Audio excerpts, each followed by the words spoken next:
Eu quero que você abra a sua Bíblia, por gentileza, comigo, no Evangelho de João, no capítulo 16, e nós vamos ler juntos o versículo 13.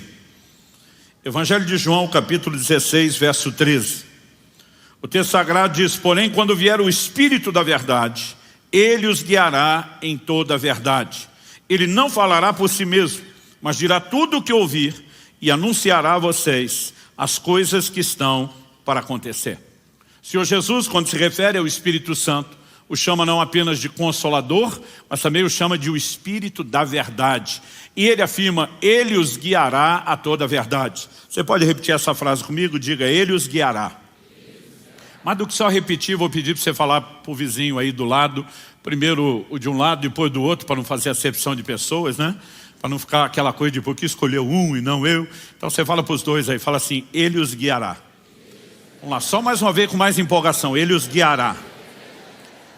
Então, nosso Senhor diz que o Espírito nos guiaria em toda a verdade. Ele não falaria de si mesmo, mas diria o que ouvir. Ele é aquele que coloca em execução o plano do Pai, né? O mistério bíblico da Trindade, um só Deus em três pessoas, nos mostra que aquilo que Deus planejou e foi executado por Jesus, ele tem sido aplicado de maneira prática pelo Espírito Santo. E é Ele que nos guiaria. Em outro momento Jesus diz: o Espírito Santo fará lembrar o que eu tenho dito. Parte do propósito do ministério do Espírito da verdade é nos fazer entender, compreender e nos guiar na palavra de Deus. Mas ele também falou a respeito do Espírito Santo mexer em assuntos que o próprio Jesus não tinha tocado. Ele diz: Ele anunciará as coisas que hão de acontecer. Então essa liderança do Espírito Santo, ela é bem abrangente. E quando eu olho para um texto como esse, eu preciso no meu coração esperar que haja de fato esse guia na minha, na sua vida, na vida de cada um dos discípulos de Jesus. Em Romanos, no capítulo 8, no versículo 14, o apóstolo Paulo também diz: pois os que são guiados pelo Espírito de Deus são filhos de Deus. Você pode repetir comigo? Diga: guiados pelo Espírito de Deus. Bom, há duas palavras distintas que foram usadas. Na primeira, no texto de João 16, 13, nas palavras de Jesus, a palavra traduzida como o Espírito os guiará em toda a verdade é a palavra grega odegeu. Ela significa ser um guia, né? Seguir os passos de alguém, guiar, ser guia ou professor, dar orientação a. Mas em Romanos, no capítulo 8, no verso 14, quando Paulo diz que os que são guiados pelo Espírito de Deus são filhos de Deus, ele usa uma palavra diferente, a palavra grega ago. E um dos seus significados, além de ser guiado, obviamente, é ser tomado pela mão e conduzido até o destino final. Eu particularmente gosto dessa ideia, desse conceito. E aliás, quando você olha o uso que foi feito dessa palavra em vários outros textos do Novo Testamento, ele de fato carrega essa ideia. Por exemplo, em Lucas 18, 40, quando Jesus está passando por Jericó, e a Bíblia fala de um cego que clama por intervenção e cura de Jesus, o texto diz assim: então parou Jesus e mandou que lhe o trouxessem. A palavra trouxessem ali é ago. Ou seja, aquele homem está limitado pela visão, mas alguém precisaria tomá-lo pela mão e guiá-lo até onde Jesus estava. No Evangelho de Mateus, no capítulo 21, no verso 7, no Evangelho de Marcos, capítulo 11, verso 7, Lucas 19, 35, os três relatos dos evangelhos sinóticos sobre quando levaram um jumentinho a Jesus antes da sua entrada triunfal em Jerusalém, usam a palavra ago para dizer como o jumento foi levado. Alguém o toma, né, pela mão e vai guiando até onde Jesus está. Por que eu particularmente gosto muito dessa ideia? Porque muitos cristãos pensam no conceito de ser guiado apenas como se num momento ou outro da nossa vida a gente precisasse de direcionamento profético. E a liderança do Espírito Santo, embora envolva isso, é maior do que isso. Eu me lembro quando garoto, e chegou o momento onde eu fui matriculado no que antigamente a gente chamava da primeira série, né? Era o início do ensino fundamental. Hoje isso é o equivalente ao que eles chamam do segundo ano. Mas eu lembro que eu deixei a pré-escola, que era uma escola mais perto de casa, e me matriculei numa outra escola que na minha cabeça de criança parecia ser uns 5 quilômetros de casa. Eu fiquei chocado quando depois de adulto eu fiz a medição da quilometragem no carro e não deu 1 quilômetro, deu uns 950 metros. Mas parecia um lugar muito longe. E eu estava assustado não só com a distância, como criança ali aos 7 anos de idade, mas com o fato de ser um caminho novo, de serem outros colegas, eu estava apavorado. E no primeiro dia de aula, meu pai decidiu que iria me acompanhar justamente por ver o meu estado. Ele me pegou pela mão, dentro de casa, saiu comigo. Não apenas atravessou o portão, ele caminhou até a escola sem largar da minha mão. Não me largou no portão da escola, ele entrou, descobriu onde era a classe que eu estava matriculado, me largou na fila, me deu as instruções, eles vão cantar o hino nacional. Quando terminar, você segue aquela professora por aquela porta, e quando viu que eu estava bem tranquilo sobre tudo, ele largou minha mão. E eu fico imaginando que a missão do Espírito Santo é algo parecido com isso. Desde o dia da conversão, ele te toma pela mão. Ele vai segurando sua mão até o destino final. Ele diz, eu não vou te largar no caminho, eu não vou te largar na porta, eu vou te dar todas as instruções que você precisa para que o propósito dessa jornada seja cumprido. Quem está entendendo, diga amém. Então, nós precisamos entender que ser guiado pelo Espírito Santo não é apenas um ou outro momento de direcionamento profético, de orientação para uma ou outra decisão, mas é um combo completo, que envolve desde o entendimento, da aplicação da palavra, da compreensão do plano personalizado de Deus para mim e para você. E quando a gente fala dessas coisas, o primeiro elemento que eu gosto de destacar, eu mencionei isso em domingos anteriores, mas eu quero dar um pouquinho mais de ênfase aqui, é o que eu chamo de a voz no caminho. O que eu e você chamamos hoje de cristianismo, a expressão coletiva da nossa fé, era chamado no livro de Atos de o caminho. E a razão pela qual eles chamavam isso, né, é obviamente o indicador de uma compreensão que eles tiveram. Não só Jesus dizendo, eu sou o caminho, a verdade e a vida, mas nós temos profecias desde o Antigo Testamento que apontavam para aquilo que Deus faria por meio de Cristo e usavam essa terminologia do caminho. Aliás, a Bíblia mostra que não apenas os crentes falavam dessa forma, mas até os de fora se referiam também ao cristianismo como sendo o caminho. No livro de Atos você vai ver gente falando, é a seita intitulada o caminho. Intitulada por quem? Pelos próprios participantes. Aqueles que abraçavam a fé a chamavam assim. Por quê? Profecias como as de Isaías, 700 anos antes de Cristo. Isaías 35:8. Deus diz, ali haverá uma estrada, um caminho que será chamado de caminho santo. Os impuros não passarão por ele, pois será somente para o povo de Deus. Diga comigo, caminho santo.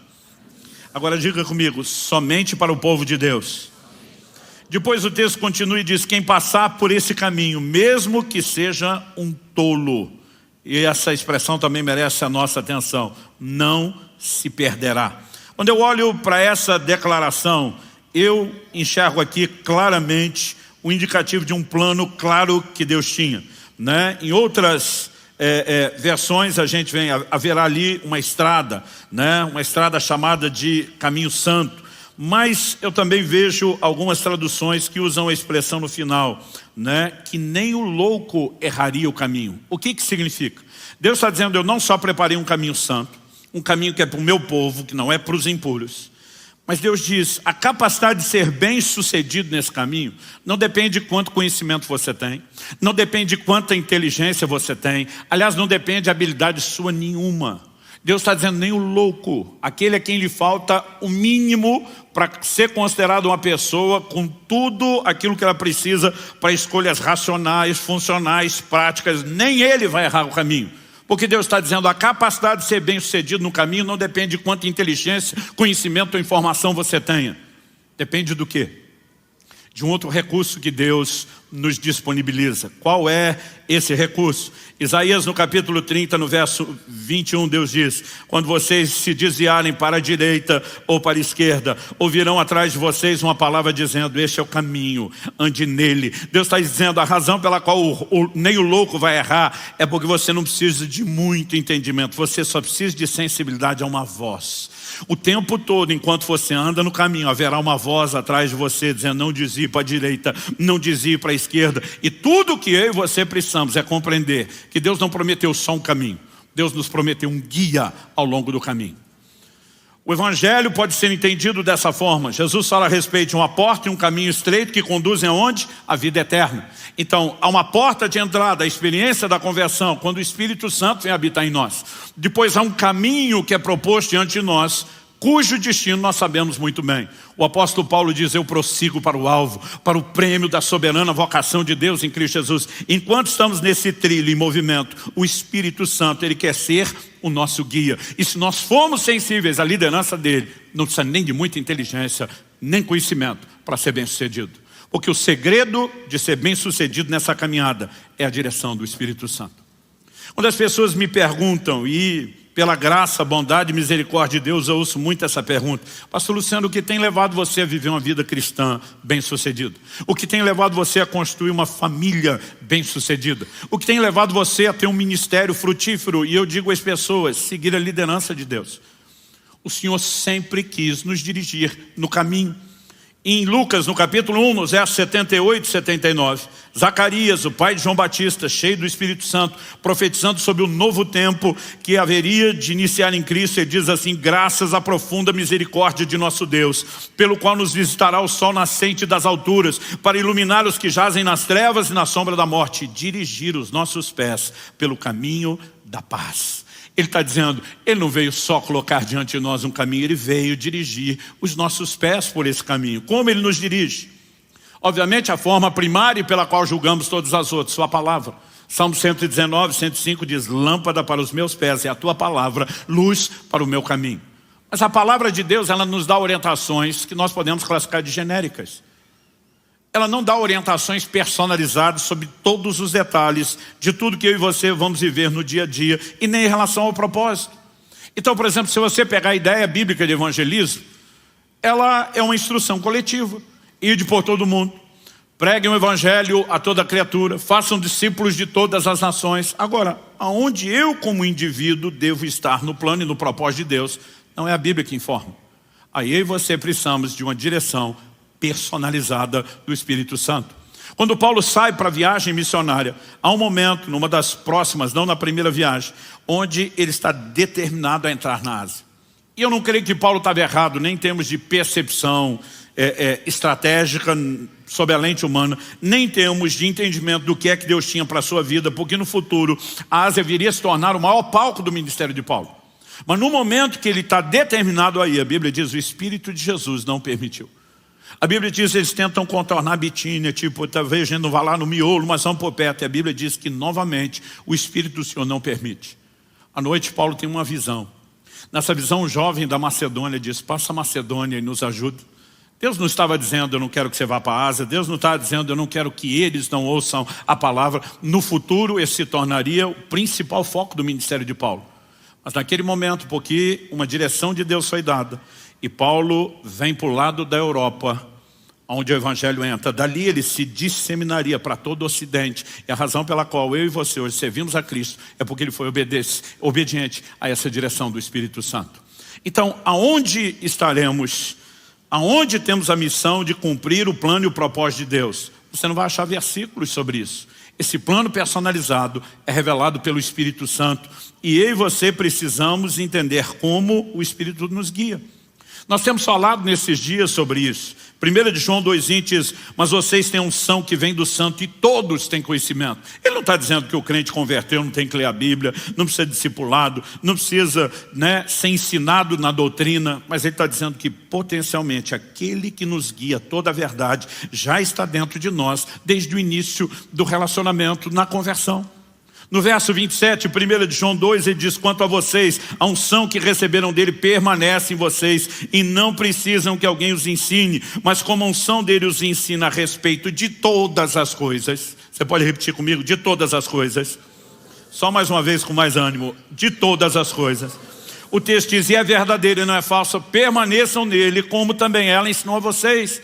Então a vida cristã não diz respeito só ao que eu e você fazemos no culto ou naquele momento devocional. A maneira como conduzimos família é parte da vida cristã. A forma como eu e você nos dedicamos ao trabalho é parte da vida cristã. Todos os aspectos da nossa dinâmica de relacionamento, não só com crentes, mas como não crentes, dizem respeito à expressão da vida cristã. E o Espírito Santo quer nos liderar em tudo isso. Há algumas coisas que ele não precisa necessariamente falar. Então a Bíblia diz que o marido tem que amar sua esposa, a esposa deve submeter ao marido, os pais devem instruir os filhos no caminho do Senhor, não provocá-los a ira, mas os filhos devem aos pais não só submissão, mas honra, e tem coisas que já estão claras. Mas há detalhes de questões que nós vamos viver no dia a dia, que nós vamos precisar da orientação do Espírito Santo de uma forma bem personalizada. E há outros, quando mesmo que o caminho da palavra já esteja claro, e eu e você começamos a desviar para a direita ou para a esquerda, atrás de nós ele vai dizer, não é por aí não.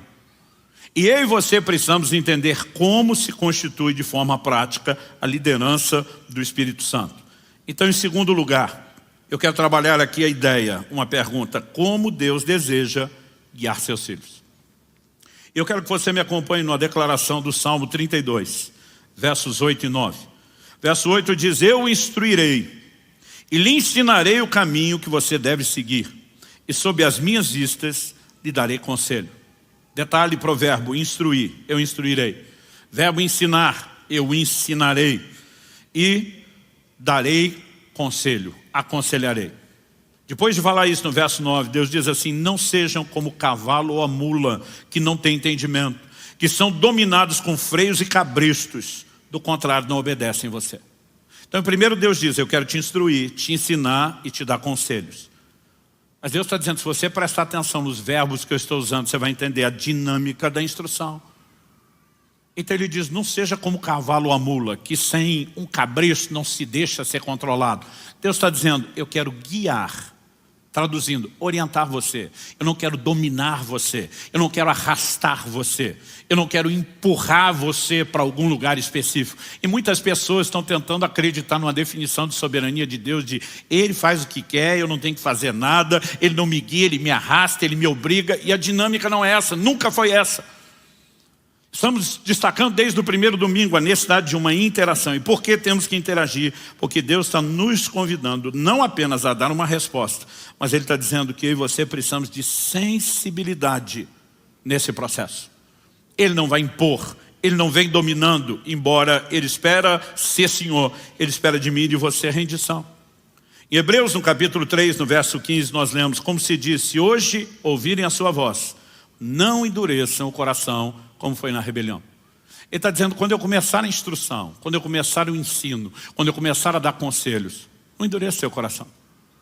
Então ele está dizendo que você pode endurecer a ponto de não ouvi-lo, de não obedecê-lo e de interromper completamente o processo. Logo depois, em Hebreus 4:7, nós temos a repetição. De novo determina certo dia, hoje, falando por Davi muito tempo depois, segundo antes tinha sido declarado, hoje, se ouvirem a sua voz, não endureçam o coração. Nós precisamos entender a liderança do Espírito Santo e como ela se manifesta de uma forma suave, gentil, delicada e que requer de mim e de você interação para com Ele. Essa ideia da liderança de Deus, para mim particularmente, tem sido uma revelação muito forte desde o início da minha caminhada com Deus. O convite que Kelly e eu fizemos no nosso casamento tinha um versículo. E o versículo era o Salmo 48:14. Este é Deus, o nosso Deus para todo sempre. Ele será nosso guia até a morte. Nós constituímos família com entendimento. Nós precisamos de um guia.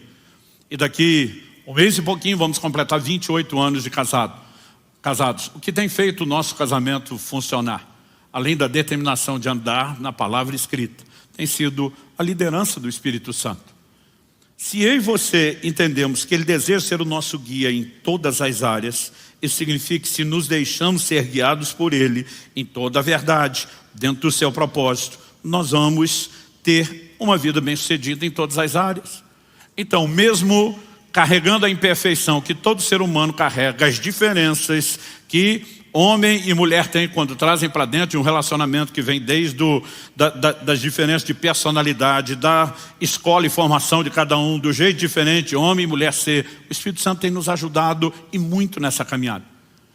Então, houve momentos onde não percebi, o quão duro eu fui com ela, e no momento de oração o Espírito Santo falava no meu coração, você não tratou ela como deveria. E às vezes eu falava para ela, o senhor vai ficar do lado dela? É isso? Porque muitas vezes não podemos endurecer o coração, mas de repente você começa a pensar, peraí, Ele quer ser o nosso guia. Ele está interessado no melhor de todos nós. Onde as pessoas perguntam, pastor, como esse casamento funcionou? Como os filhos foram bem criados? A minha resposta é sempre, Ele é o nosso guia. Além de decidirmos andar em obediência a tudo aquilo que Ele falou na palavra, nós precisamos da liderança do Espírito Santo dia após dia, detalhe após detalhe. Às vezes são questões que de repente não parecem importantes. Eu me lembro de uma ocasião, a Lissa aliás, está aqui ela hoje, Lissa Caleb. Muito bom receber a visita de vocês.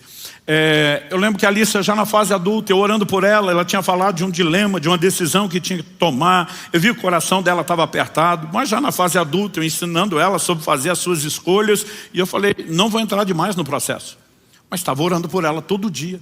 E um dia o Espírito Santo falou para mim, você não deveria orar apenas pela sua filha, você deveria orar com ela. Eu falei, qual a diferença de orar por ela e com ela? Eu estou orando para o Senhor. O Senhor disse, eu vou fazer o que você está pedindo. E eu vou dar o direcionamento a ela. Mas ela precisa saber que você prestou atenção no pedido de ajuda dela e que você se importa. Eu falei, uau, não pensei nisso. E eu fui lá e falei, filha, desde que você abriu o coração, estou orando por você todos os dias. Mas como eu não te dei nenhum feedback, eu senti que você precisava saber que eu não estou apenas orando por você. Eu vim orar com você. E naquele momento ela começa a chorar e diz, pai, eu precisava ouvir isso. Outro dia alguém disse, pastor, quem é que vai entender as mulheres? Nem elas se entendem. O Espírito Santo.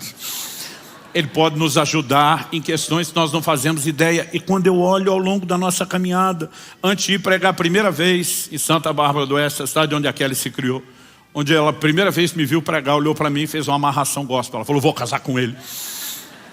O Espírito Santo me disse duas coisas que você precisa saber antes de ir para essa cidade. Primeiro, eu vou usá-las de uma forma especial para chacoalhar várias igrejas, não só essa onde você está indo. Ele disse, segundo, a mulher que vai te acompanhar ao longo de todo o seu ministério está te esperando lá. E quando nós pegamos um versículo como esse, ele será nosso guia, é porque a gente começou a perceber a importância dessa liderança. O Israel estava para completar 12 anos de idade, uma criança ainda. E a primeira vez que ele encontra a Priscila, minha nora, e conversa com ela, eu agarro no braço da Kelly e falo para ela, eu não sei te explicar, esses dois vão casar. Ela falou, como é que é? Eu falei, eu não sei te explicar. Eu posso registrar isso em cartório. Eu sei, dentro de mim, com toda a convicção, há um testemunho do Espírito Santo. Eles vão casar. Nunca falei nada para eles. Não quisemos influenciar a escolha, só contamos depois de casados. Mas estão casados. Em fevereiro do ano passado, Deus montou a peça que faltava do quebra-cabeça. Chega de bullying. Você já entrou na família. Estava orando pela Lissa, num desses jejuns, dizendo, Senhor, eu quero saber quem é a pessoa com quem minha filha vai casar. A escolha é dela, não é minha. Quem pode interferir é o Senhor, não sou eu.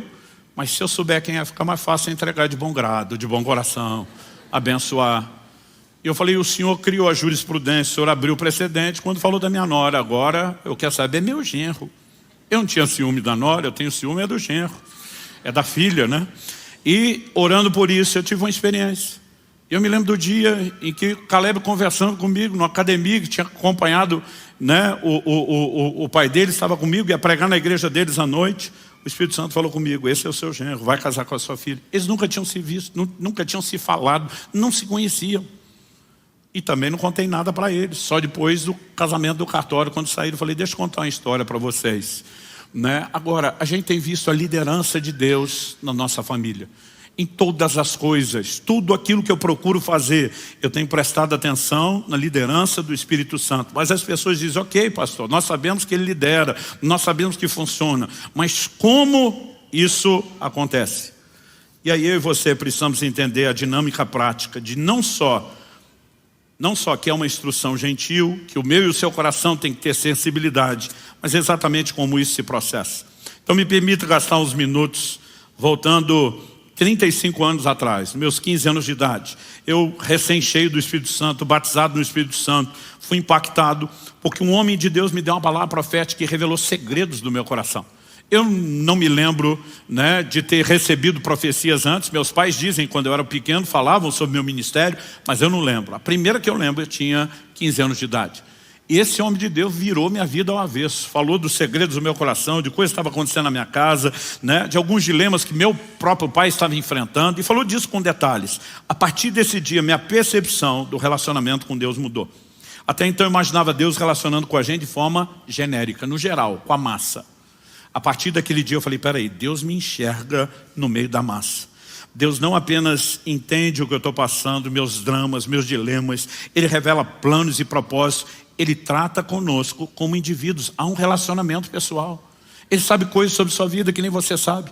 A Bíblia diz que ele sabe quantos fios de cabelo tem na sua cabeça. Eu não sei o que ele vai fazer com essa informação, mas ele sabe. E está certo, na cabeça de alguns de nós é mais fácil de contar do que na de outros, mas ele sabe.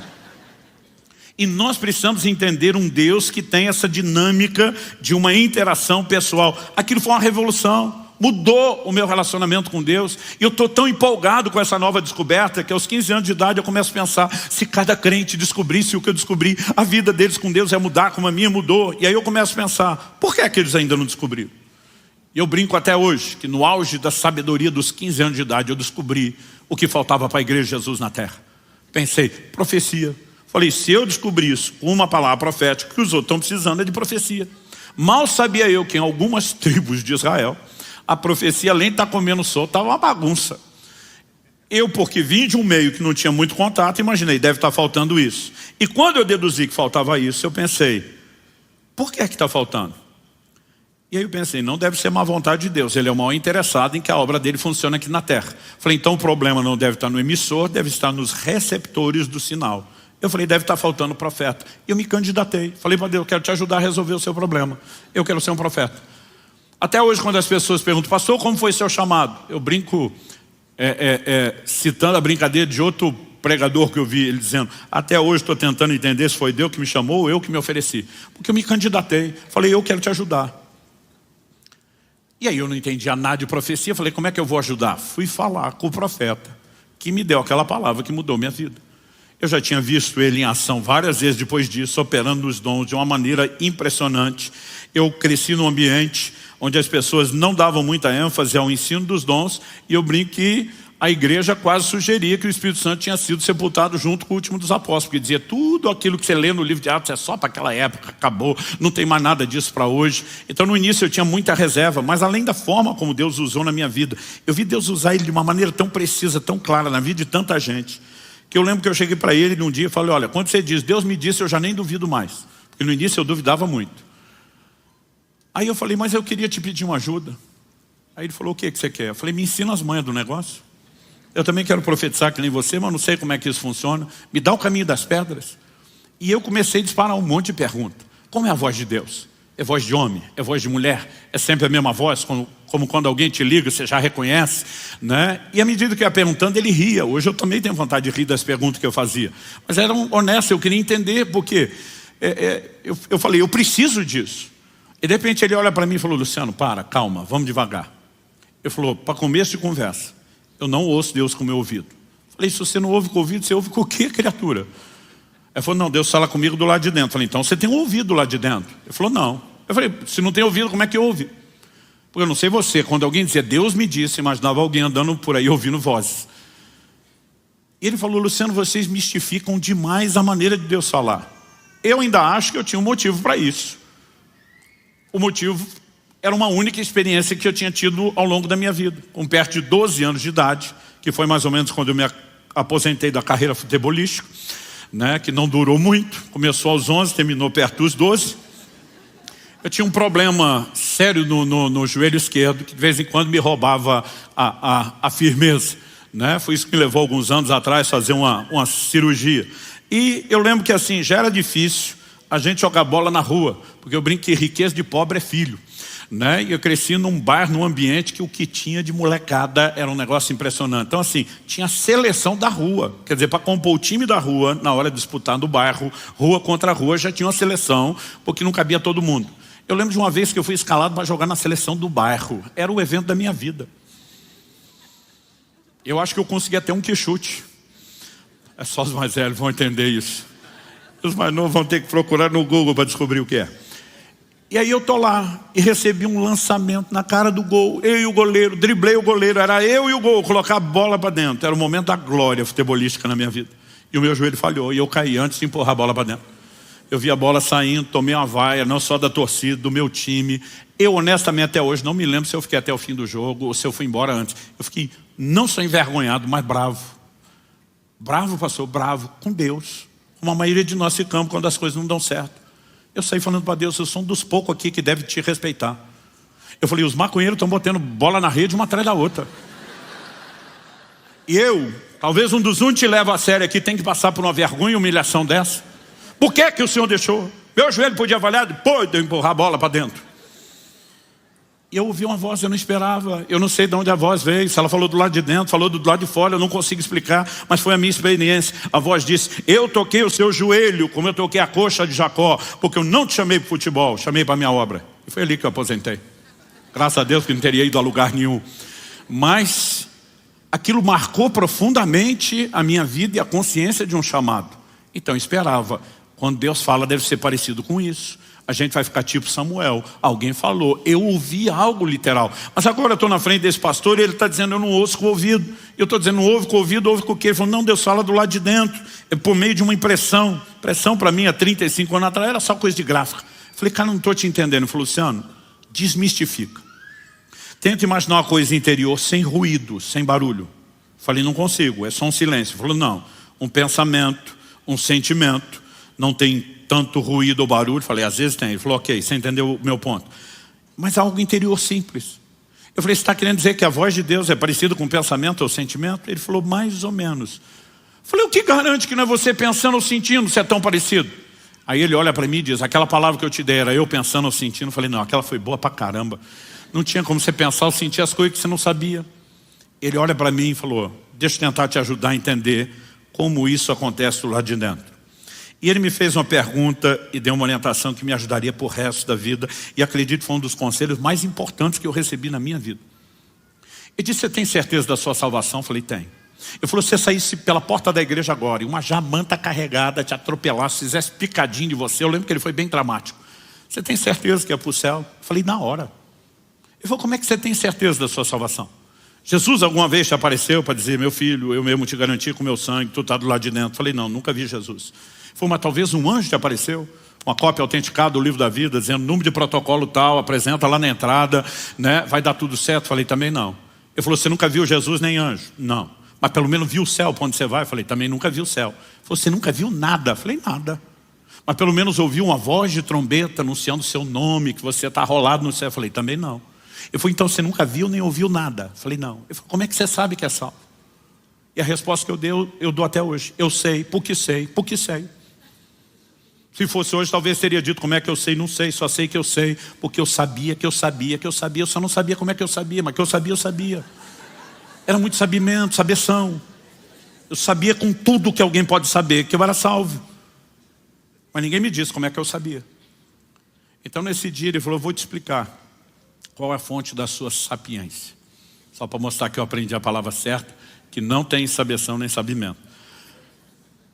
Ele falou, Romanos capítulo 8, verso 16, e aqui eu vou ler na NVI, que diz assim, o Espírito testemunha com o nosso Espírito que nós somos filhos de Deus. Outras traduções dizem testifica, sinônimo de testemunhar. Outras dizem confirma com o nosso espírito que nós somos filhos de Deus. Ele falou, de acordo com a Bíblia, você sabe que é porque há um testemunho, há uma confirmação dentro de você, lá no seu espírito. Eu falei, é por isso que eu sei muito. Ele disse, é. Eu falei, agora eu sei. Como é que eu sei? Ele disse, pois é, se num assunto tão importante como esse, que é a sua certeza de salvação, ele decidiu falar não necessariamente por meio de uma visão espetacular ou de uma voz audível. O que te faz pensar que o Espírito Santo não possa, com a mesma simplicidade, falar a respeito de outras coisas? E naquele dia ele me disse, você precisa aprender a prestar atenção no seu coração. Qual o lugar que Deus fala? Nós lemos o texto, se hoje ouvides a sua voz, não endureça o coração, porque é lá que ele fala. Lá é o lugar da resposta. Então ele falou, Luciano, muitas vezes, principalmente no início da caminhada, enquanto isso não está claro, você não desenvolveu de forma prática a percepção do que é o testemunho interior, pode ser um pouco mais difícil, é por isso que é importante muitas vezes você checar, conferir aquilo que você tem. Mas eu descobri depois que Provérbios 20, 27 diz, o espírito do homem é a lâmpada do Senhor, a qual examina o mais profundo do seu ser. A Bíblia nos mostra que esse é o lugar onde ele vai trazer a direção. Quando você pega o paralelo, o ser humano hoje é o santuário de Deus. Mas no Antigo Testamento Deus teve outras casas físicas. Nelas Deus sempre estabeleceu que elas seriam subdivididas em 3 partes. Então você pega o tabernáculo de Moisés, tinha o átrio exterior e a tenda da revelação. Pastor, são só 2. Não, a tenda era subdividida em 2 ambientes, porque havia um véu que separava o santo lugar do santo dos santos. O mesmo padrão se repete no templo de Salomão. O mesmo padrão se repetiria na restauração do templo de Salomão, reformado por Herodes, dos dias de Jesus. Deus conserva essa ideia. Quando 1 Tessalonicenses 5 escreve falando sobre nós, que hoje somos o templo do Espírito, ela diz: e o vosso espírito, e alma, e corpo sejam conservados irrepreensíveis até a vinda do Senhor. O santuário de Deus continua tendo 3 partes.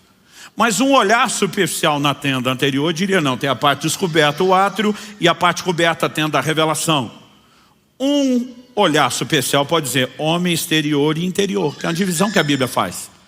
Mas quando você olha para o homem interior, Hebreus 4:12 diz que a palavra de Deus é como uma espada que penetra a ponto de dividir alma e espírito, juntas e medulas.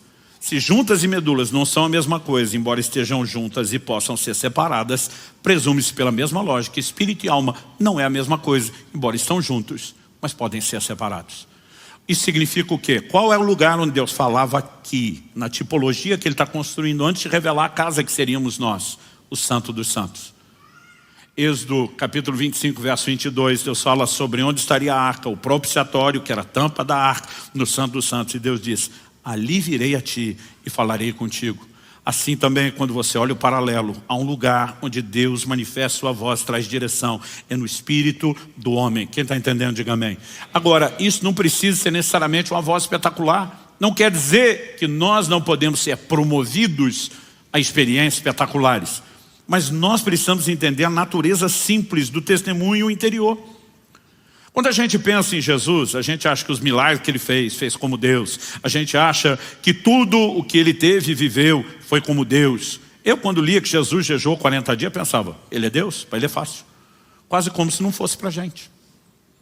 Então o que a gente precisa entender é a dinâmica de que Jesus, subsistindo na forma de Deus, Ele se esvazia, Ele decide, não em essência e identidade, mas em termos de atributos sim, Ele decide viver nessa terra como ser humano. E como ser humano, Ele foi cheio do Espírito, guiado pelo Espírito, fluiu nos dons e no poder do Espírito Santo, da mesma forma como se espera que eu e você vivamos. E a Bíblia diz que o Espírito Santo guiou ao deserto. Ele está vivendo a liderança do Espírito. Olha o que diz Marcos capítulo 2, de 6 a 8. Trouxeram um paralítico, colocaram diante de Jesus. Jesus diz: perdoados são os seus pecados. Olha a sequência. Alguns escribas estavam sentados ali e pensavam em seu coração: como ele se atreve a falar assim? Isso é blasfêmia. Quem pode perdoar pecados a não ser um que é Deus? A Bíblia diz: e Jesus, percebendo imediatamente em seu espírito que eles assim pensavam, disse-lhes: por que vocês estão pensando essas coisas em seu coração? Percebendo imediatamente em seu espírito. Jesus, como homem, no seu espírito tem uma percepção. Obviamente ela é oriunda do Espírito Santo, mas mostra qual era o lugar onde o Espírito Santo falava com Jesus enquanto homem, no seu espírito. Muitas vezes ministrando, eu tenho esse tipo de experiência. De repente entra um nível de percepção que você sabe que não é seu, que vem de Deus, e de repente seu espírito vira um radar. E às vezes você começa a captar, inclusive pensamentos de incredulidade e acusação de pessoas. Como a gente pode entrar nesse lugar de percepção? É o lugar onde Deus fala. Agora, eu acho que o problema é de fato o que aquele pastor me disse. A maioria das pessoas mistificam a forma do Espírito Santo falar. Todo dia falou comigo, para mim: pastor, eu nunca ouvi o Espírito Santo na minha vida e é estranho ouvir vocês falar isso. Falei: nunca? Você tem um trem todo culto. Ele: como assim? Falei: quando chega a hora da oferta, 2 vozes falam dentro de você. Uma diz: dá nada não. A outra diz: dá sim. Umas vezes diz: se for dada essa nota menorzinha aí na carteira. Outra diz: não, pula e pega maior. Falei: considerando que o amado não seja um esquizofrênico no mais alto grau de dupla personalidade, eu falei: com quem que você está discutindo? Falei: mesmo presumindo que uma das vozes seja a sua, e não é difícil saber qual é a sua, seu avarento. Falei para ele. Eu falei: de quem a outra voz está mandando você dar? Aí ele, querendo ser vazio, falou: será que é do diabo? Falei: só se ele converteu para querer se investindo no reino de Deus. Agora, se não é você com vontade, Isso não é algo que o diabo te sugeriria. Quem que está falando dentro de você? Ele, eu nunca pensei nisso. Falei, pois deveria, porque é mais simples do que você acha. Então, imagina um crente chegou numa roda de conversa lá no trabalho ou na escola. E a turma está contando piada. Não tem nenhum problema você ser engraçado nem ser divertido. Aliás, eu sou do time dos gaiatos, que gosta de rir e se divertir. Mas daqui a pouco, no meio de tudo aquilo, alguém começa a botar uma piada suja, o outro empolga, também põe, o outro também põe. E o problema da piada suja é só a sujeira. Não significa que elas são sem graça. A menos que você esteja firmemente consciente dos seus valores, você pode até rir de algumas delas, mais do que riria de umas que não são tão sujas. E aí você empolgou e abriu o baú da velha vida e arrancou um monte de piada suja também e todo mundo riu. E quando você sai de lá, tem um desconforto dentro de você. Você não teve uma visão espetacular, você não ouviu uma voz audível, mas tudo dentro de você sugere, esse não é o seu lugar. Você não deveria ter comido esse lixo. Quem que está fazendo isso com você? O Espírito Santo. Aí você chegou numa outra roda de conversa. Agora não é o ambiente dos ímpios profanos. Agora são os irmãos em Cristo, porém carnais. Daqueles que a língua é bifurcada, que o veneno corre no canto da boca. E que se uniram para falar mal de um crente que não está presente. E você se uniu com eles. E usou a língua como um chicote e bateu. E daqui a pouco você sai dali e tem um desconforto dentro de você. Alguma coisa dizendo que você não deveria ter falado do seu irmão dessa forma. Outro dia um falou para mim, pastor, tem um versículo na Bíblia onde Paulo fala do direito romano de que ninguém seja acusado sem direito de defesa. Eu falei, tem. Ele falou, pois eu lembrei desse versículo, ficava perguntando, tem mesmo na Bíblia? Eu falei, lembrou por quê? Aí ele, pois é. Eu vi que ele ficou envergonhado e insistir, lembrou por quê? Ele falou, não, a gente estava falando mal de um outro irmão que não estava presente para se defender. Quando eu saí do nada, lembrei desse versículo. Ele falou, a mente da gente prega perto. Eu falei, sua mente? O Espírito Santo que nos faz lembrar aquilo que Jesus falou. Não é tão complexo quanto parece. Agora vamos falar de um outro tipo de crente. Não é o que está rindo das piadas, né, sujas lá dos ímpios, nem o que juntou com a roda dos crentes da língua bifurcada. É aquele que busca Deus. Ele está lá no quarto, está tendo seu tempo de oração, buscando a Deus. Chega aquele momento que ele está quebrantado, ele fala para Jesus, eu estou facinho, pode pedir o que quiser. Aí vem algo dentro dele, então perdoa fulano. Aí fala, fulano não. Outro dia eu falei com o Espírito Santo não fala com você, com quem que você discute? Eu falei, os crentes devem ser as criaturas mais loucas que existem no mundo, porque vive discutindo com ninguém. Só que você passou tempo demais na oração e agora você sente que você já não está com a mesma força e algo está te vencendo, aquela queda de braço, começa a assistir, perdoa. Eles não quero perdoar, perdoa. E você diz, posso até perdoar, mas vai ter que vir rastejando, se humilhando. Aí você quer botar as condições. E algo dentro de você começa, lembra de quantos bons momentos você e fulano já tiveram? E algo começa a quebrar dentro de você aos poucos. A hora que você vê, você está chorando, você diz, tá bom, eu perdoo em nome de Jesus. E algo vem, lava a sua alma. Quem fez isso com você? O Espírito Santo. Um dia eu estava dando uma aula sobre a liderança do Espírito Santo. Tínhamos um intervalo. Quando parou para o intervalo, uma pessoa me procura. E eu falei, pastor, tem uma teoria. Eu falei, compartilhe. Eu gosto de colher as pérolas de sabedoria do povo. Ele falou, pastor, que Deus fala, indiscutível, na perspectiva bíblica. Jesus falou, minhas ovelhas ouvem minha voz. Falei, ok. E ele falou, pastor, mas eu não ouço Deus falar. E eu não posso dizer que ele mentiu porque ele não mente. Falei, então eu tenho uma teoria. Falei, qual? Ele falou, no reino natural não tem gente surda que não ouve? Falei, sim. Ele falou, eu acho que eu sofro de surdez espiritual. Então não é que Deus não fala, mas eu não ouço. Eu te garanto que eu não ouço. A hora que ele está falando isso, o Espírito Santo fala comigo. Não foi uma visão extraordinária, não foi uma voz audível. Mas o testemunho interior vem com nitidez, clareza. Pergunta para ele, quantas noites já faz que ele vem acordando às 3 da manhã em ponto? E eu parei e falei, desculpa, eu tenho que te fazer uma pergunta que pode te parecer que não tem a ver com o assunto, mas eu vou te mostrar que tem. Quantas noites já faz que você vem acordando às 3 da manhã em ponto? Quando eu falei isso, ele arregalou os olhos. Como é que o senhor sabe disso? Eu falei, só me fala quantas noites. Ele falou, não sei te dizer quantas. Está acontecendo já várias noites. Eu falei, descreva o que acontece. Ele falou, pastor, toda madrugada eu estou acordando às 3 da manhã. Não é 2h59, não é 3h01, 3 em ponto. Ele falou, mas eu nunca acordo de madrugada. Ele falou, eu posso beber um tanque d'água antes de dormir, nem para ir no banheiro, eu levanto, meu sono é profundo, nunca me aconteceu. Eu falei, todo dia você está acordando às 3? Sim. Falei, descreve o que acontece. Eu abro o olho, olho no relógio. Falei, ok, o que mais? O que você sente? Falei, pastor, eu sinto vontade de orar. Falei, o que é que você faz? Falei, pastor, isso não é hora de orar, eu viro para o lado e durmo. Falei, meu querido, seu problema não é surdez espiritual. Seu problema é estupidez espiritual. Ele, como é que é? Falei, estupidez. Eu falei, tu não tem nem cara que gosta de orar. Porque quem gosta não perde um convite desse. Não acorda nunca. Agora, de repente, começa a acordar toda a madrugada. Isso aconteceu uma vez.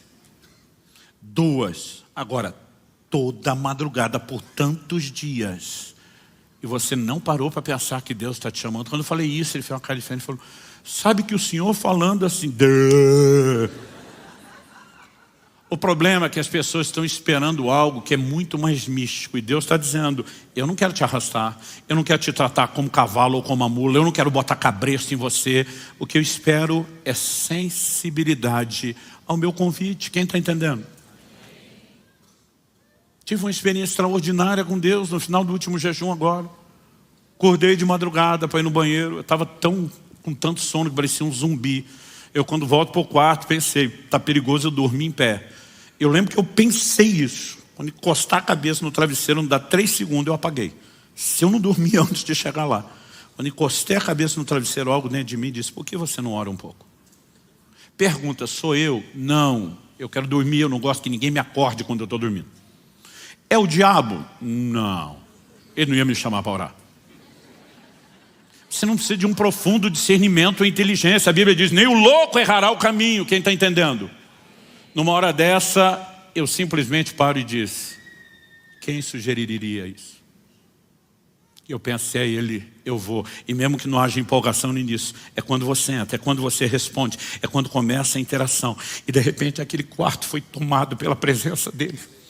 E ele começa a falar comigo de uma forma tão extraordinária que eu nunca tinha experimentado. Agora a pergunta é, e se eu faço como o outro da estupidez espiritual? E falo, agora não é hora de orar, é hora de dormir. Simplesmente a experiência foi abortada. Quem está entendendo? Então nós precisamos entender isso. Além de Jesus, vamos falar do testemunho interior. Atos 27, de 9 a 11.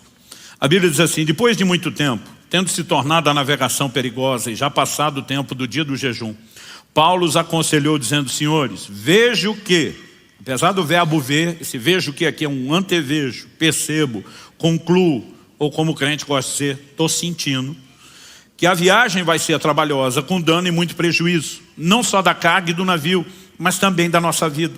Porém, o centurião dava mais crédito ao piloto e ao mestre do navio do que ao que Paulo dizia.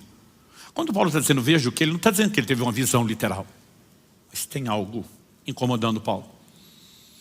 Ele chama o centurião e diz, presta atenção, vai dar ruim. O centurião fala, isso é a opinião de um preso. Deixa eu falar com quem entende. Ele vai com o piloto. E aí? Não, a navegação está perigosa, mas não para nós. Não para o nosso navio. Não para a nossa expertise e habilidade. Já enfrentamos coisa pior, pode ficar tranquilo. Ele vai falar com o mestre, outra tradução diz, o dono do navio, quem tem mais a perder. O cara diz que aposto tudo que eu tenho nisso. Bora, não tem motivo de parar. Ele olha para o Paulo que só acha e diz, vou ficar com os experts. Qual o resultado disso? O navio naufragou.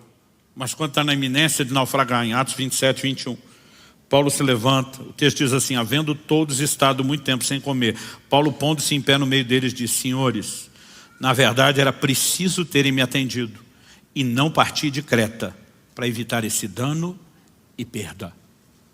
O crente tem a mania de quando as coisas dão ruim, dizer assim, Deus provavelmente tinha um propósito.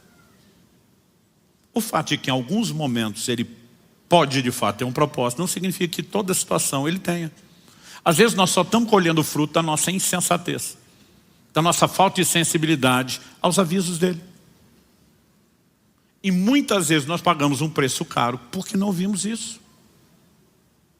Então Paulo está dizendo, ela só tem me ouvido.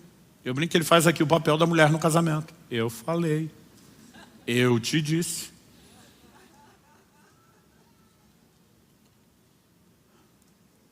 Algo que eu vou falar daqui a pouco, à medida que nós prestamos atenção nesse testemunho simples do Espírito Santo, do dia a dia, cuidado com a forma como você falou, a forma como você olhou, a forma como você pensou.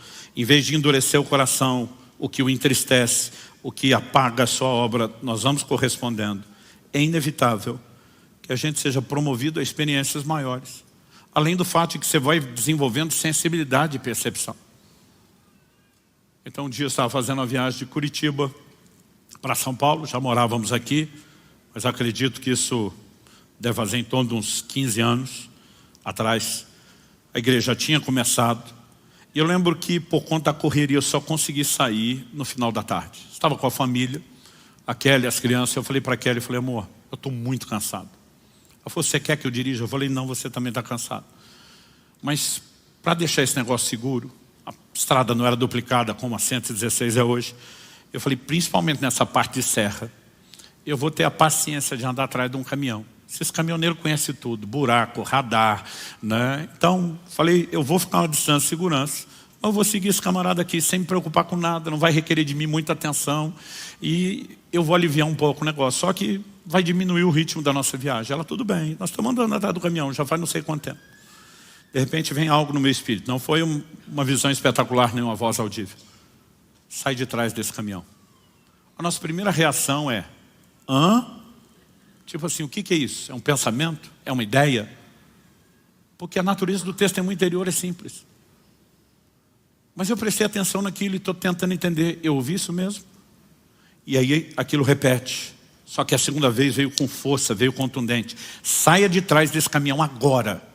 Eu só olhei os retrovisores, chequei que não vinha ninguém atrás, fui freando, pegando distância do caminhão, liguei a seta e troquei de faixa. Foi o tempo de eu trocar de faixa. O caminhão freia, mas freia assim de arrastar as rodas. Ele freou tão brusco que se eu tivesse atrás eu tinha batido nele, mas não só batido. Como ele freou muito brusco, apesar de eu ainda estar freando na outra faixa, ele freou mais do que eu acabei ultrapassando ele. Antes de ultrapassar, deu tempo de eu ver por que ele freou. Eu vi o corpo de uma pessoa saindo debaixo do caminhão. Um ciclista tinha acabado de ser atropelado. Como o eixo e o rodar do caminhão era alto, não tocou o corpo. Mas se eu estivesse atrás, quem tinha atropelado era eu. Aí se você não ouve aquilo e acontece, você vai dizer que Deus tinha um propósito. Nós temos colhido muita tragédia desnecessária. Casamentos dissolvidos, filhos que têm ruptura no relacionamento, problemas financeiros, problemas de toda a ordem. Porque não aprendemos a viver a liderança do Espírito Santo. E muitas dessas coisas podem ser evitadas. Quem está entendendo, diga amém. Então, a gente leu lá atrás o Salmo 32, 8 e 9, que eu vou repetir. Ele diz o seguinte, quando eu falei sobre Deus nos guiar com uma instrução gentil e não no controle do cabresto, Salmo 32, 8 e 9 diz, eu instruirei, lhe ensinarei o caminho que você deve seguir, sob as minhas vistas lhe darei conselho. Na sequência ele diz, não sejam como o cavalo ou a mula que não tem entendimento, que são dominados com freios e cabrestos, do contrário não obedecem você. Agora olha o versículo seguinte, o 10. Muitos são os sofrimentos do ímpio, mas o que confia no Senhor, a misericórdia o secará. Deus não está dizendo com isso, que está olhando para o ímpio e dizer, vou me vingar de tu, mas você confiou em mim, eu vou te beneficiar. Deus está dizendo, eu quero instruir. Você é ímpio que não me ouve. Infelizmente vai pagar o preço de não ouvir a instrução. Não vai escapar de coisas que se me ouvisse, poderia escapar. Mas ele diz, você que decidiu me ouvir, a misericórdia vai cercar você, de maneira que você não viva os danos que o ímpio está experimentando, o tipo de sofrimento. Então Deus não está simplesmente dizendo, eu amo mais esse do que aquele. Ele está dizendo, o que eu ofereci, esse desprezou, você pode ser beneficiado. O problema é que muitas vezes a gente está do lado do justo, com um comportamento de ímpio, um coração duro. E se eu e você entendemos a simplicidade do testemunho interior e começamos a prestar atenção nisso, eu lembro naquela primeira orientação que eu tive aos 15 anos de idade, eu consegui relacionar a instrução do testemunho interior com algo que eu ouvi em casa do meu pai. Meu pai falava muito, tenho paz para isso, não sinto paz. Um dia eu falei, o que é esse trem de ter paz ou não ter paz? Ele falou, Colossenses 3,15, seja a paz de Deus, o árbitro, o juiz no seu coração.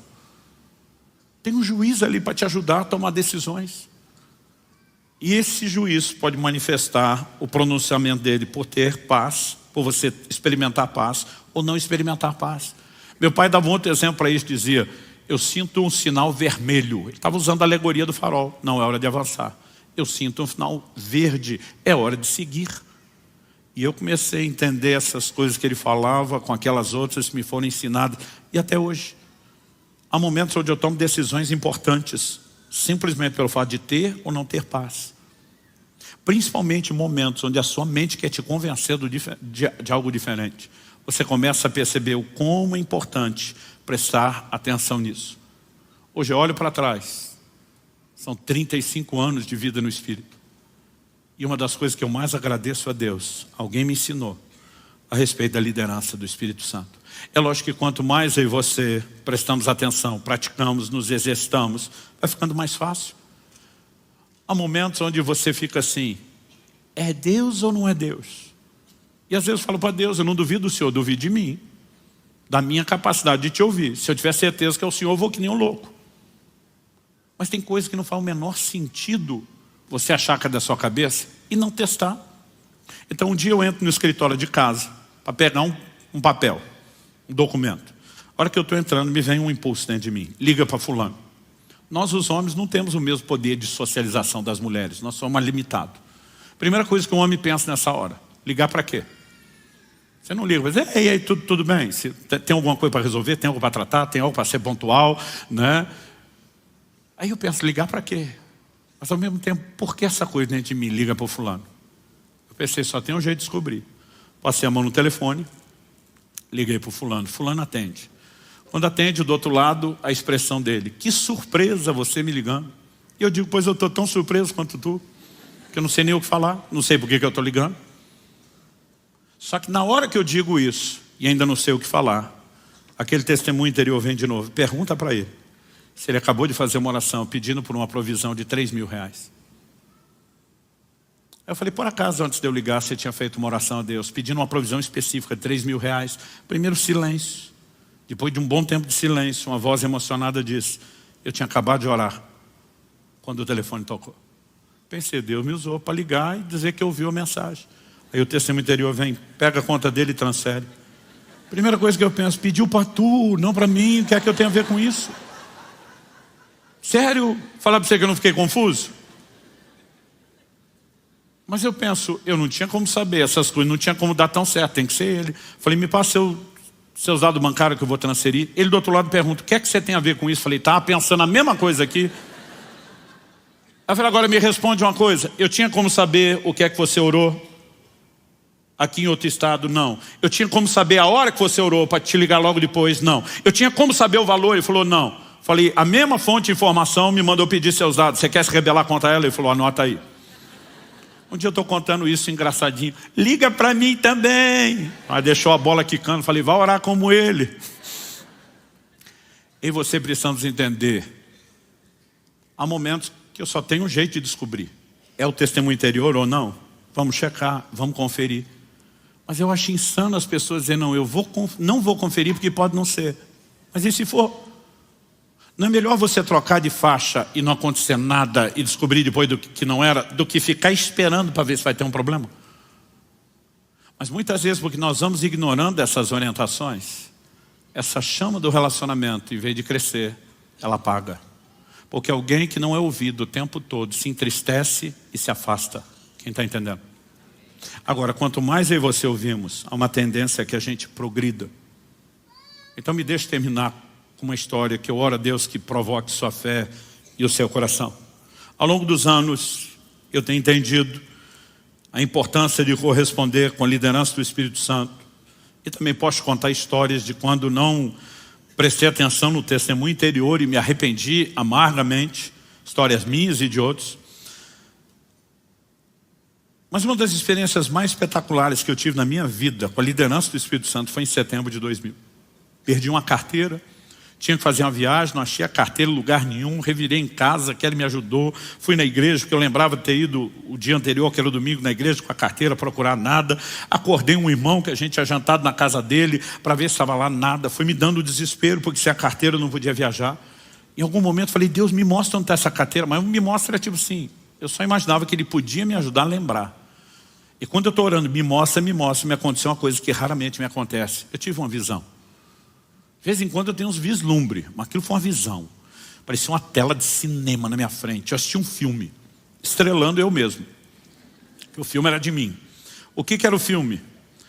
A casa que eu morava na época, isso foi em Guarapuava, ela era acima do nível da rua e ela tinha uma escada, meio quase que um S, assim, que descia até o acesso da rua. Eu tinha deixado o carro na rua e não na garagem, mas tinha chovido muito. Em 9 anos que eu morei em Guarapuava, eu nunca vi uma chuva como aquela. Era uma enxurrada gigantesca. E eu estou calculando o quanto eu preciso correr escada abaixo para conseguir pular a enxurrada, porque se pisasse não ia molhar só o sapato. Era pelo menos metade da calça. É como se alguém estivesse filmando lá de baixo. E eu estou vendo eu lá em cima. Calculando. E eu consigo ver exatamente como eu estava vestido. Era uma noite muito fria, eu estava com um sobretudo. E no bolso do lado do sobretudo, foi como se desse um zoom na filmagem. Eu vi o carteirão. Digo carteirão porque eu usava uma capanga de couro. Na época do finado talão de cheque. A gente conseguia botar aquilo aberto dentro da carteira enorme. E aquilo estava lá. E eu percebi o que aconteceu. Na hora que eu desci correndo e pulei a enxurrada, o movimento que eu fiz com a perna direita de dar o pulo, bateu do lado de dentro, sobretudo, e ejetou a carteira para o lado de fora. Na hora que isso aconteceu, foi como se desse não só o zoom que eu falei na carteira, mas eu brinco que foi com câmera lenta, slow motion. Eu vi aquele carteirão saindo do bolso. Isso é só para quem assistia videocassete, gente. Quando botava na câmera lenta, segurava o som junto. Todas as lembranças minhas de câmera lenta tem um som. Então desculpa, eu faço questão que você ouça. E eu vejo ela caindo. Quando ela está no ar, a visão sumiu. Acabou. Eu pensei, caiu na calçada da frente de casa. Corri para lá, procuro, nada. Pensei, algum vizinho achou, jogou para o lado de dentro. Nada no quintal, nada na caixa de correio. Aí começou a me dar uma angústia. Eu falei, Deus, agora mais do que a carteira, os documentos, a viagem. Eu nunca tenho a visão. Agora que eu achei que tinha uma, vai dar em nada. Mas de repente eu me lembrei, falei, por que aquilo parou com ela no ar? Falei, Deus, eu quero ver o fim do filme. Eu quero ver o fim do filme. E quando eu comecei a orar, voltou o filme, pausado, onde a carteira estava no ar. Alguém soltou o pause, mas ainda está no slow motion. Aí eu vejo onde a carteira caiu, dentro d'água. A hora que ela entra na água, volta à velocidade normal, eu vejo ela correr embora. O Espírito Santo falou para mim, acha o próximo bueiro. Ela enroscou, não passou. Achei o próximo bueiro, comecei a tirar galho de árvore, folha. A carteira estava lá. Gente, eu me achei. Eu falei, obrigado, Jesus. Obrigado, Jesus. Eu ficava pensando, que experiência maravilhosa, que coisa gostosa. E eu botei isso nas experiências top da liderança do Espírito Santo. Por que eu estou falando isso? Alguns meses depois, estamos falando de setembro de 2000, janeiro de 2001, eu estava ministrando em Oshawa, no Canadá, na igreja do pastor Frank Seixas, que de vez em quando está aqui conosco, um grande amigo. E a gente carinhosamente o chama pelo apelido de Kiko.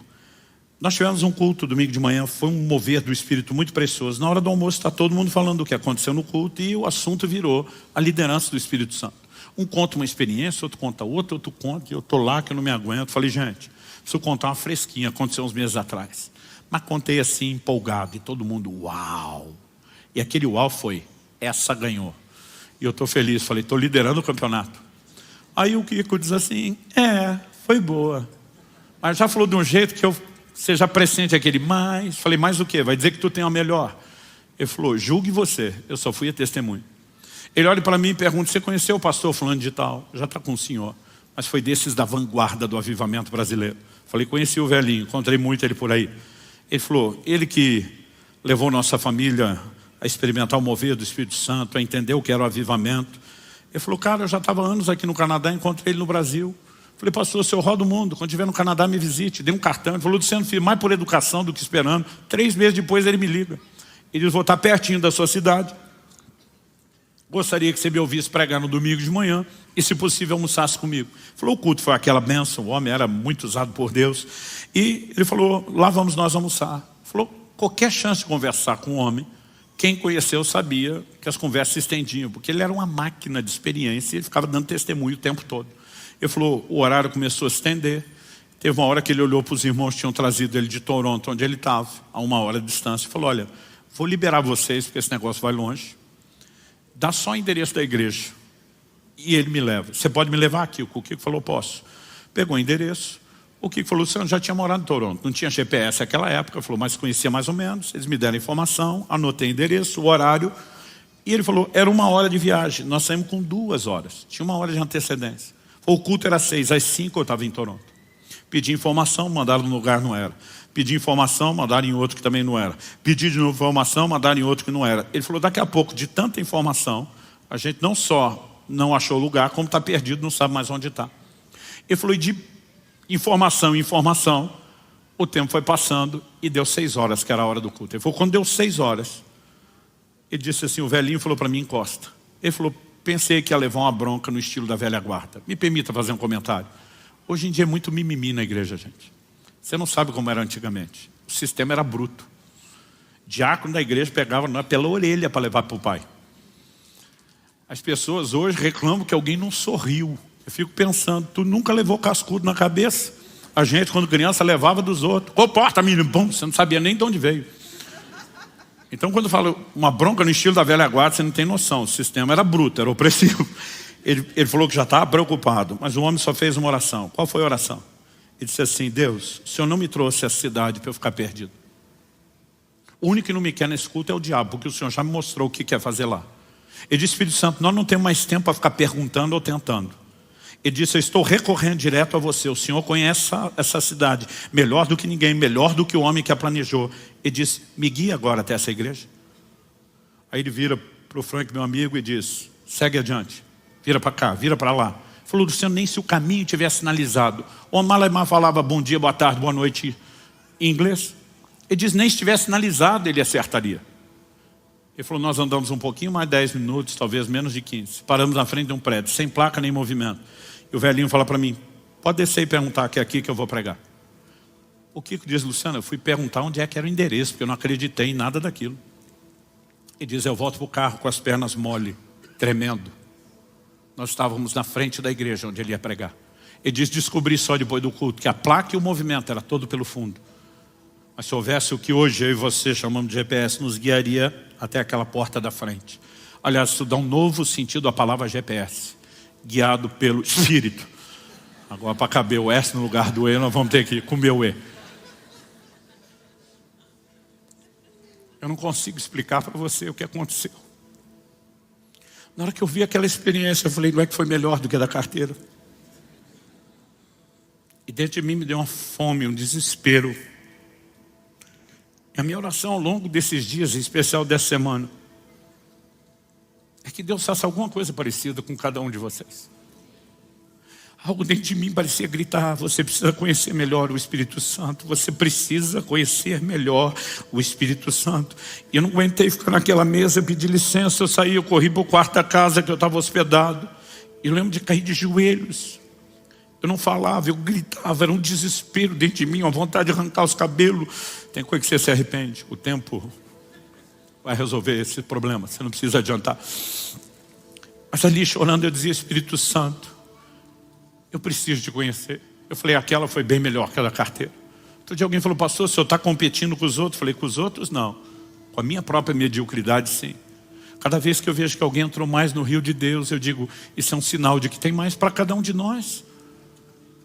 E eu comecei a dizer para Deus, eu quero isso, eu quero isso. Enquanto eu orava, chorava, eu ouvi uma voz.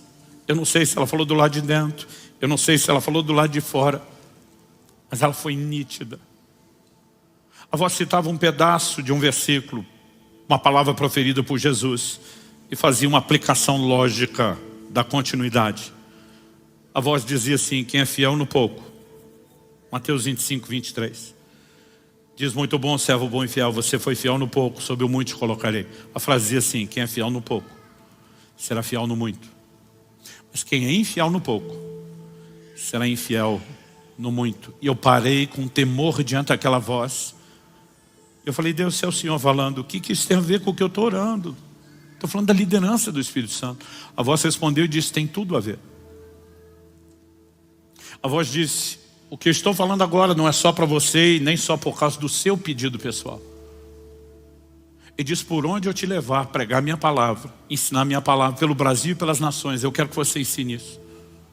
O Senhor diz, quem está impedindo o grande mover do meu Espírito na terra não é o diabo como você julga, são vocês.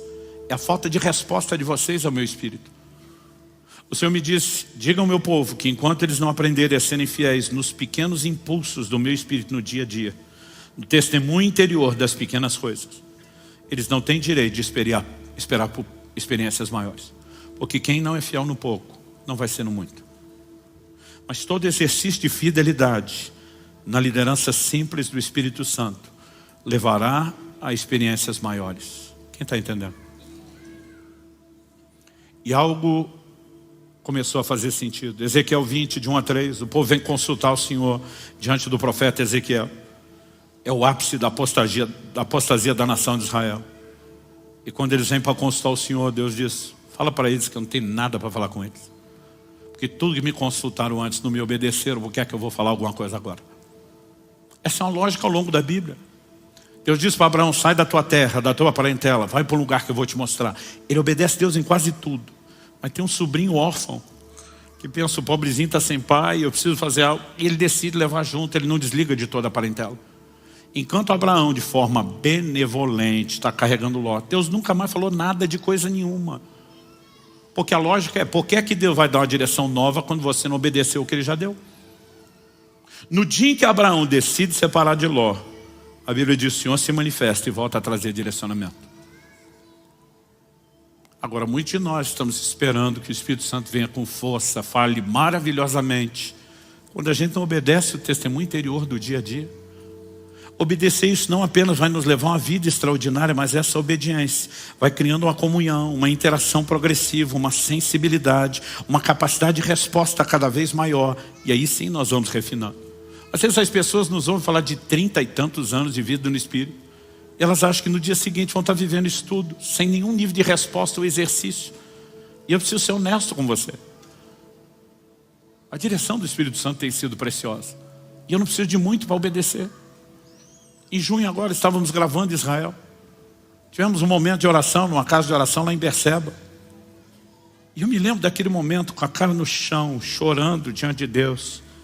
E uma convicção se apodera dentro de mim. Seu próximo jejum do próximo ano, não o de agosto, o de janeiro, você tem que passar a maior parte do tempo em Israel. Eu não consigo explicar isso. Para mim não tem nada de mais místico lá do que em outro lugar. Não consigo entender o propósito. Mas quando aquela convicção entrou dentro de mim, eu já falei para todo mundo, janeiro vai ser assim. Falei, meu amor, janeiro nós vamos para Israel, o jejum vai ser lá. A turma disse, por quê? Falei, porque eu vejo o quê? Como diz Paulo, basta um testemunho interior. Às vezes com o tempo eu consigo descobrir depois por que o testemunho interior me mandou fazer alguma coisa. Eu não preciso mais de explicação. Eu já aprendi com o tempo. Eu só preciso desse impulso. E se nós somos fiéis, isso vai fazer toda a diferença. Eu fico tentando imaginar o que seria viver num relacionamento onde o outro lado nunca te ouve. Eu tenho muita dificuldade. Quando alguém pede algum conselho, você vai falar e você percebe que não está prestando atenção, o negócio não está entrando, não dá valor. Eu fico me perguntando, por que eu estou perdendo meu tempo aqui, tentando ajudar alguém que diz que quer ser ajudado, mas não quer. Agora a pergunta é, como é que o Espírito Santo se sente?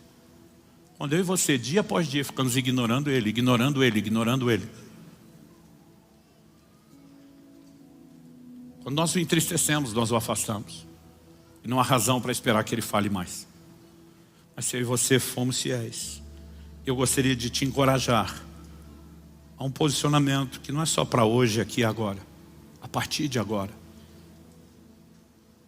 Mas eu vou separar tempo para orar e buscar Deus e Espírito Santo. Eu quero ser sensível. Eu quero entrar nessa escola do Espírito. Eu quero aprender a dinâmica do testemunho interior. Eu quero aprender a corresponder. Eu quero seguir a sua orientação. Alguns de nós precisamos de um conserto imediato e nos arrepender pelo tanto que o temos entristecido e apagado o Espírito Santo em nós. Eu quero que você feche seus olhos por um instante e fale com Ele.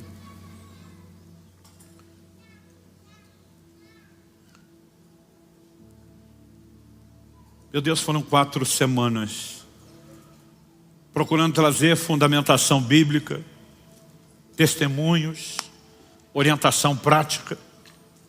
Mas se o Senhor não vivificar essa palavra, É só uma questão de tempo, ela vai se apagar na memória, ela vai diluir, ela vai perder a sua força. E nós oramos que isso não aconteça, Senhor. Que cada um de nós possa perceber quão sério, quão rica é a sua instrução, quão sério é o seu conselho. E nós oramos que haja uma capacidade de resposta. Eu oro por despertamento espiritual. Da mesma forma como aquela fome inexplicável, aquele desespero em janeiro de 2001 entrou no meu coração ali na cidade de Oshawa, no Canadá. Eu oro que o Senhor provoque os meus irmãos e irmãs a um novo nível de resposta ao Espírito Santo.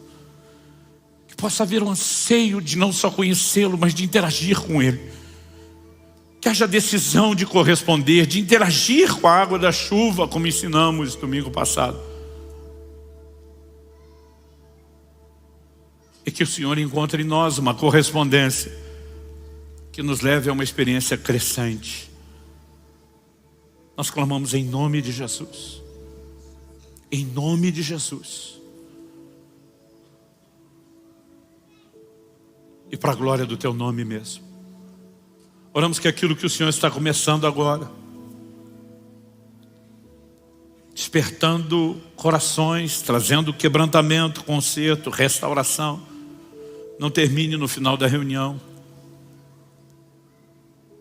E não só continue, mas cresça até atingir seu pleno propósito. Nós oramos por dias de despertamento espiritual e de um novo relacionamento com o Espírito Santo. Em nome de Jesus. Em nome de Jesus.